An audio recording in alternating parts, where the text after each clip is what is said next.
이제 대통령이 국민들이 이렇게 원하는데도 거부권 행사를 할 때 옹호해 준 사람이 어떻게 합니까? 아, 대통령이 그래서 거부권이 있는 거 아니냐 이러지 않습니까?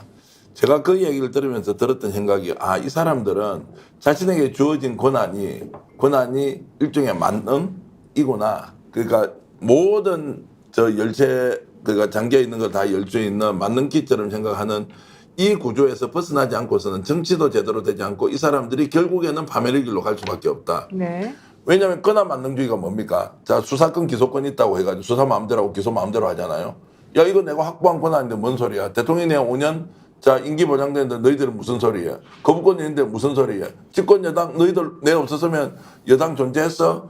야, 공천 내가 없으면 너가 돼?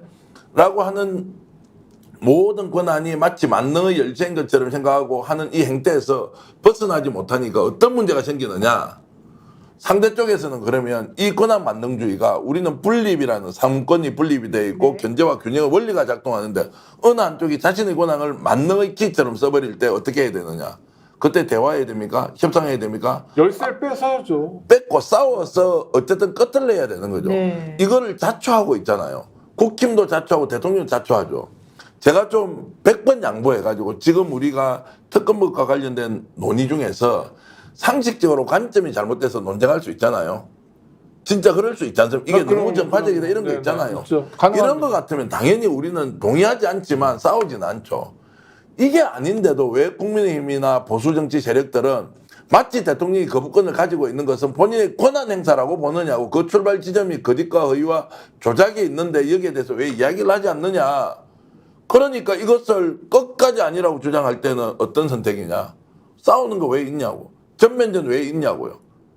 자, 이런 것들을 반드시 인지하고 21대 국회에서 실제로 국민들이 표를 몰아준 이유는 뭡니까? 네. 싸우라고 몰아줬습니까? 협상하라고 몰아줬습니까? 저는 싸움이 우선이다. 네. 싸움 안 하고 협상할 수 있으면 그 다음이 차선이 협상이지 국회라는 공간이 반드시 협상과 타협을 해야 되는 곳이 아니다라는 말씀을 한 번 더 드리겠습니다. 아니 어디 숙박업소에 들어갔는데 그 만능 열쇠가 있잖아요. 마스터키. 필요할 때가 있어요. 불이 났다, 사람을 구한다, 뭐 도둑질을 당했다, 뭐 어쩌고 이런 거 위험을 방지하거나 위험을 제거하기 위해서 그걸 어떤 사람이 권한을 가지고 여는 건 좋은데 내가 들어있는데 궁금해서 보고 싶어서 또는 자기의 어떤 이익 때문에 이 열쇠를 아무데나 쓰면 그 열쇠를 가진 손을 어떻게 해야 됩니까? 잡아야 되고 네. 열쇠를 뺏어야 돼요. 대통령이 헌법상 거부권이라는 권한을 제대로 사용하지 못해요. 그리고 이것에 대한 이해도 부족한 것 같아요. 아니, 전 그 이전에 법조 출신이라는 사람이 법의 지배, 법치주의에 대한 기본적 이해가 너무 떨어져요. 그래서 실제로 요새는 대통령이 의중을 반영해서 그런지 검찰이나 법무부에서도요, 법의 지배란 말보다 법에 의한 지배, 이런 말을 이상하게 쓰기 시작하더라고요. 이게 무슨 언제 뭐 19세기로 돌아가자는 것도 아니고 그래서 대통령의 자질이 확인되고 있으니 네. 국회는 주눅들지 말고 왜 협치를 안 하냐 왜 국회 운영을 그렇게 하느냐라는 일부 언론의 그 비난에 좌고우면하지 말고 국민들이 원하는 방향으로 이제 가야 됩니다. 그걸 오늘 확인하는 겁니다. 그런데 어제 나경원 당선인 대통령 임기 단축 관련해서 모든 걸 열어놓고 얘기해야 된다. 개헌 얘기하면서 했다가 갑자기 또 말을 쫙 바꿔가지고 오늘 페이스북에서는 마치 조금 수습해야 된다는 식으로 행동을 지금 하고 있어요. 이거는 어떻게 봐야 됩니까? 이제 당대표에 대한 생각이 많은 것 같아요. 네. 이쪽 저쪽에 표를 다 얻고 싶은데 대통령이 한동훈은 절대 안 된다는 생각을 가지고 있으니까 내가 어느 정도 중간자 위치에서 당대표하고 차기 서울시장 대권까지 여러 가지를 생각했을 때 적재적소에 필요한 말을 해야 되겠다고 했는데 말이 좀 많이 나갔죠. 왜냐하면 대통령과 정면 반대한다 이러니까 그렇죠. 쏙 들어가 버렸죠. 원래 이런 분 아니었던가요? 원래 오늘 처음 그런 겁니까? 확인했습니까? 그리고 지난번에 그렇게 대통령한테 많이 당하고 네. 억울하게 물러났는데도 지금 또 천연덕스럽게 대통령과 좋은 관계를 유지하면서 당권을 가져가겠다는 것 이런 과정을 통해서 우리는 무엇을 배울 수 있을까요? 야, 이게 삶의 지혜라고 생각해야 됩니까?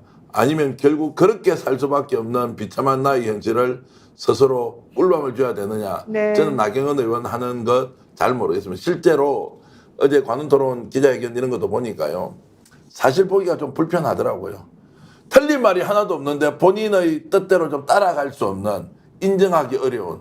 왜냐하면 사람의 말이라는 건 그 사람이 살아왔던 모든 과정이 인정이죠. 담겨 있는 것이고 또 이 말을 들음으로써 앞으로 그 사람이 어떻게 살아갈 것인지를 또 우리가 기대하는 것이기도 한데 단면으로 보면 맞는 말이지만 앞, 뒤 다 종합적으로 살펴보면 아 저런 정치인이었구나 이런 생각이 있어요. 아니, 우리- 나경원 의원 보면은 진짜 겁이 많은가 보다.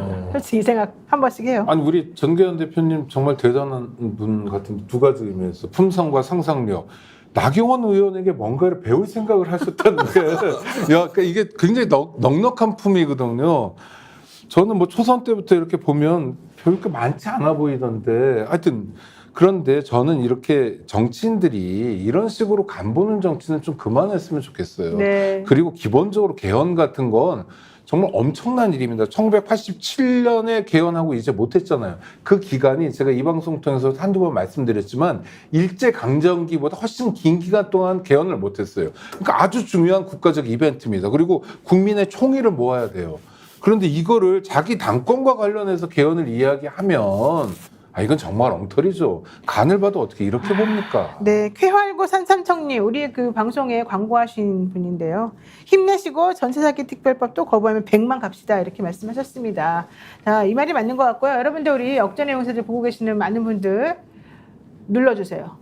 좋아요, 구독 좋아요. 눌러주세요. 누르고 보면 더 많은 사람들이 보는데 좋아요 눌러셨나요? 다 네, 눌렀습니다. 전 누르고 저희. 시작했죠. 네. 누르고 있는데 눌러주시고. 지금 1,500명인데 노희 변호사의 저 강한 어투가 파괴력이 되어서 곧 2,000명이 1,600명 벌써 됐어요. 네. 노영희 TV도 한마디에 구독, 100 좋아요 100명. 눌러주십시오. 역전의 네. 용사들 동시 중계하고 났어요. 노영희 TV의 영친이들인데요. 우와 많이 늘었어요. 네. 많이 늘었어요. 네. 최근에 몇 달 사이에 몇만 명 늘었죠. 몇 달 사이 몇만 명이요? 아닙니다. 아직 5만 명 안 됐고요. 예. 저희는 925분이 좋아요 눌렀습니다. 근데 저 방송은 특징이 뭔지 압니까? 925명이 보는데 925분이 다 좋아요예요. 충성도가 높고. 맞아요. 지금 우리는 맞아요. 3,800명 보는데 네. 좋아요 또 그 사이에 100명 늘었는데요. 1,700명 좋아요니까. 좋아요. 충성도는 노영입니다. 네, 좋아요, 여러분.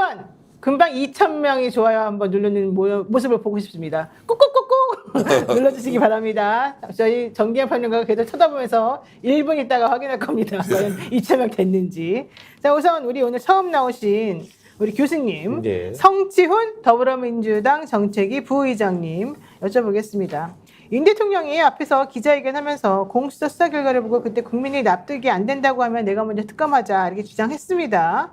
자, 그리고 정청래 최고위원은 탄핵열차 시동 걸렸다 이런 얘기까지 했습니다.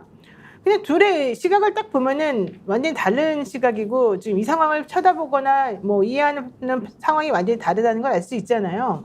스픽스는 말하는 언론입니다. 대세는 유튜브, 그중에서 스픽스.